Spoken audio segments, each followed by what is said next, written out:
With an away clean sheet and transport home fit for royalty, the Socceroos are resolved to put a still airborne Honduras to bed in their decisive World Cup qualifying clash.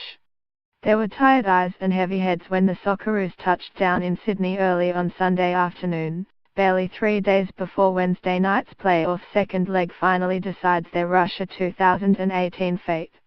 But their near minus 24 hours in the air paled in comparison to the journey endured by their Central American opponents. In shades of Uruguay 2005, no measure was taken for granted on the charter flight that transported the Australian team from San Pedro Sula, a vessel featuring massage and physio tables for treatment at 30,000 feet and a mathematical approach to meal, sleep times and temperature. Honduras, meanwhile, spent an extra night at home before flying commercial via Houston and Dallas, a convoluted path that will get them to Sydney almost a full day after the Socceroos and with roughly 60 hours to prepare. By the time, Ange Postecoglou's squad will be adjusted to the 17-hour time difference, well recovered and about to undergo their first full team training session. Recovery time is a very important thing in international football, especially over such distances, defender Trent Sainsbury said on landing. Every little bit counts in such big games. Honduras still have a long way to go, we're already here and we can recover and be fresh. That's an advantage for us and we'll take every little advantage we can get at the moment.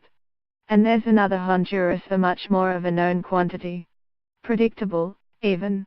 If we can play any team back to back we get to know what they're like in their tendencies, Sainsbury said. So it's an advantage coming back here on home soil after a good performance away. I can't see them changing many different things. Tactically they might tweak a few things but we'll be ready. Sainsbury, again a cool head in Australia's back line, was one of the few experienced faces in the lineup that dominated Honduras in a hugely hostile atmosphere on what he described as a diabolical pitch. For the second leg Ange Postecoglou will regain the services of key personnel in Matthew Leckie and Mark Milligan, the latter crucial if previously injured skipper Mile Jediak cannot back up for a second 90 minutes. Though the odds are in their favour in advantageous conditions at ANZ Stadium, Sainsbury said the Socceroos were under no illusions that qualification is far from a formality. If you're playing in a league team you can mess up, but then the next week you have another game, he said. This is do or die, you make a mistake and it could be the end of the road. You win and we're going to Russia.